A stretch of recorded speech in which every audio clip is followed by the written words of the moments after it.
sepemikiran gue nih, bukan demi Tuhan, tapi demi cuan. Lo jadi orang jangan ngabalin lo. Lanjut. Keriuhan informasi tentang Al-Zaitun ini udah cukup lama ya. 1 dekade bahkan lebih ya. Di belakang media atau yang tidak dipublis saja mungkin bisa jadi lebih dari 20 tahun lalu. Simpang siur informasi tentang pesantren Al-Zaitun yang dikaitkan dengan NII KW 9.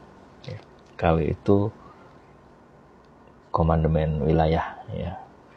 Pembagian wilayah di dalam negara Islam Indonesia.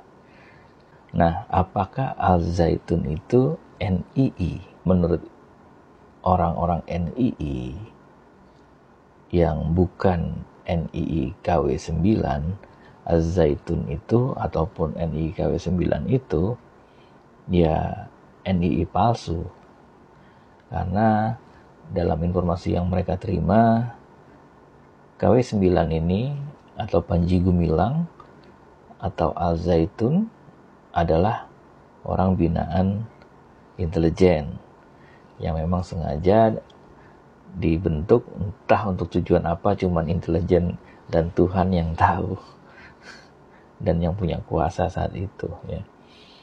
Orang-orang NII itu tidak menganggap bahwa NII KW 9 itu ya NII, bagian dari NII. Jadi itu menurut mereka. Menurut Densus 88 ya itu pun termasuk NII. Jadi Densus itu sering banget nangkep-nangkepin, termasuk menangkap orang-orang yang dianggap sebagai anggota jaringan NII KW 9. Di salah satu daerah di Sumatera tuh ada sekira 16 orang yang ditangkap. Ya. Dan itu membuktikan bahwa Al-Zaitun ada hubungannya dengan gerakan bawah tanah NII KW 9 yang selalu merekrut orang untuk kepentingan mereka. Apa sih kepentingan mereka? Ya demi cuan. Bukan demi Tuhan, tapi demi cuan. Banyak orang-orang yang jadi korban dan hartanya ludes, ya harta orang tuanya, harta keluarganya. Namun persoalannya, kalau itu memang ada, mantan-mantan aktivisnya ada, mengaku, sampai sekarang eksis. Densus juga menyatakan bahwa ada hubungannya antara Al-Zaitun dengan NII KW 9. Tapi kenapa pemerintah dari dulu mempertahankan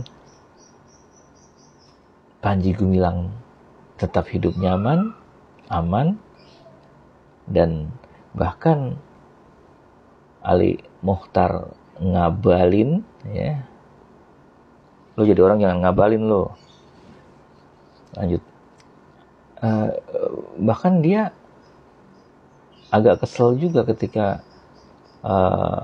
menyikapi informasi bahwa ada hubungannya antara Al-Zaitun dengan NII KW 9. Kan kemarin tuh wawancara di TV kayak marah-marah gitu tuh Pak Ngabalin.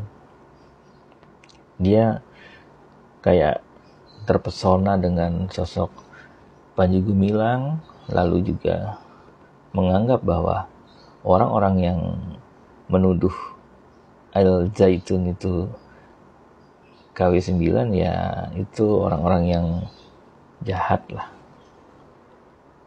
Nah ini antara KSP dengan Densus saja itu nggak klop informasinya. Ini gimana sih mereka kerja sebagai satu kesatuan negara ya, orang-orang negara, alat-alat negara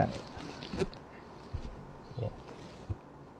Nah desakan yang ada yang kemarin juga sempat dinyatakan oleh Pak Mahfud MD ya, Al-Zaitun itu ada 3 persoalan ya, dan itu pidana dan salah satunya juga tentang keamanan masyarakat ya. Dan ini ada kemungkinan juga menurut perbincangannya mah Departemen Agama juga harus mengevaluasi izin pesantren yang ada.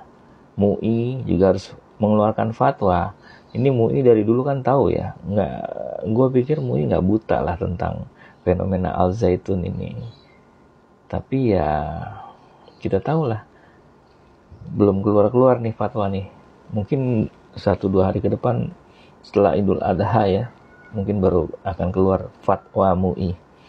Ya kan mereka senang banget bikin fatwa.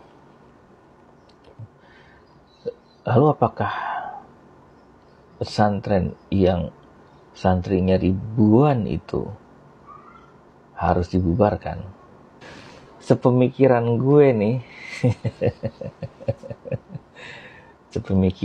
nih, sebaiknya sih harus dipikirkan dulu ya tentang nasib santrinya ya. Jangan apa-apa main bubarkan saja.